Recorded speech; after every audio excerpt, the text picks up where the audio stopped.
Jessica Ramirez had always been the responsible one in her group, the girl who never missed a call, never forgot to text back, always the one checking that everyone got home safe after a night out. So when she sent her sister a chilling message at 11:17 p.m. that read, "He's here.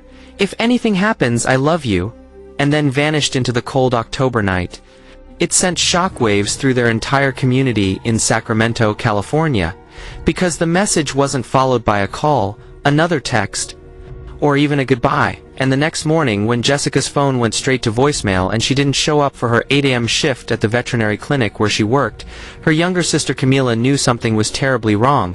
Not the kind of wrong where someone's battery dies, but the kind that settles in your chest like a storm and keeps building, and Camila didn't wait.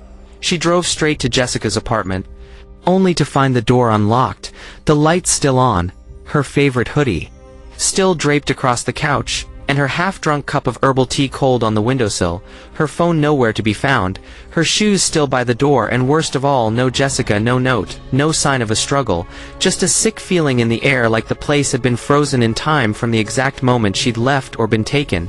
And when the police arrived after Camila filed the missing persons report, they asked the usual questions. Was she depressed? Had she run away before? Did she have enemies? Did she meet anyone new lately?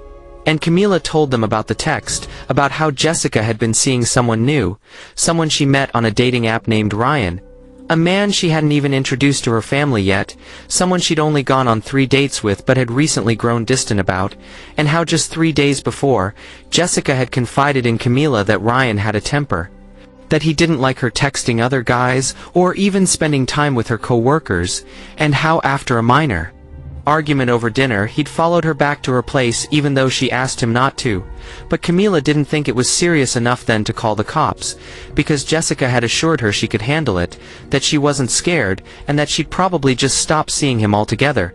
But now, with that final text hanging over everything like a shadow, Camila couldn't stop picturing Jessica's last moments. Her face lit only by her phone as she typed those final words in fear, and despite police efforts, the investigation went cold fast. No security footage, no digital trail from Ryan, whose account on the app had been deleted, and whose name may have been fake to begin with.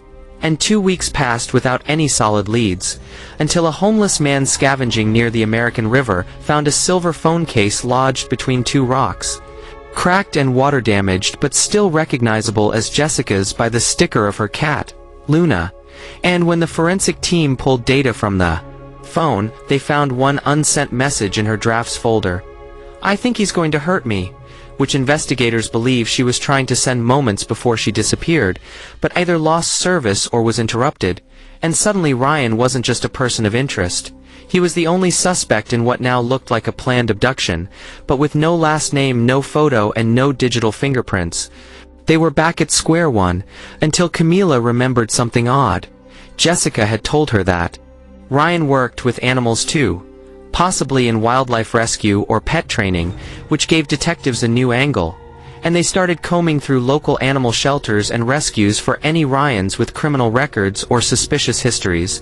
And after narrowing it down to 6 potential matches, they landed on Ryan Keller, a 32-year-old man who had been fired from a local dog training center 3 months prior for inappropriate conduct and had a sealed juvenile record, which raised even more red flags. And when they brought him in for questioning, Ryan was calm, too calm, denying ever meeting Jessica, claiming he hadn't been on dating apps in over a year. But Camila was adamant when she saw his face through the interrogation room mirror. "That was him," she whispered. "That was the guy from Jessica's Instagram story on September 12th, a picture she'd only left up for 30 minutes and had later deleted, but which Camila had screenshotted because she didn't trust him even then." And with that image, police finally had enough to get a warrant, and when they searched Ryan's home, what they found was every sister's nightmare. A notebook filled with obsessive notes about Jessica, pages of her social media posts printed out, lists of the places she went, even a rough timeline of her daily routines, and in the back of the notebook, a sketch of what looked like a shallow grave next to a tree stump with the words "Where Peace Lives" scrawled in childlike cursive.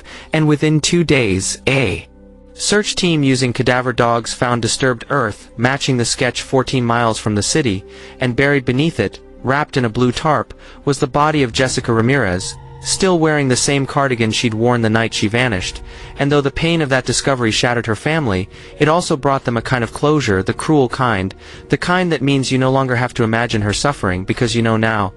Because it's real, because the nightmare has an ending, even if it's not the one you prayed for. And Ryan Keller was arrested and charged with first-degree murder, stalking, and unlawful disposal of human remains. And during his trial, which drew national attention thanks to the mystery of the final text and the growing movement of women demanding safety reforms in online dating, it was revealed through chilling testimony that Ryan had a long pattern of obsessive behavior toward women who rejected him. But Jessica had been the first who actually tried to cut him off entirely, and prosecutors argued that this perceived rejection triggered his violent spiral, and the jury agreed, sentencing him to life in prison without parole.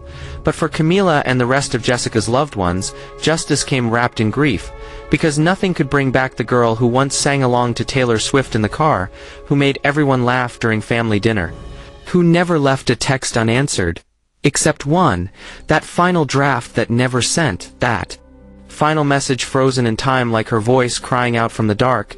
And now, whenever Camila talks to young women, she tells them to listen to their gut, to tell someone when they feel unsafe, to screenshot everything, and to never ever assume it's not that serious, because sometimes it is, sometimes it's life or death. And Jessica's story became more than a headline. It became a rallying cry, a call for better protections, safer apps, and deeper accountability, because what happened to her should never happen again. And if you watched till the end, if you felt the weight of her final message, please like this video, share it, and subscribe, because the more we talk about these stories, the more awareness we spread, and maybe, just maybe, we can save the next Jessica before it's too late.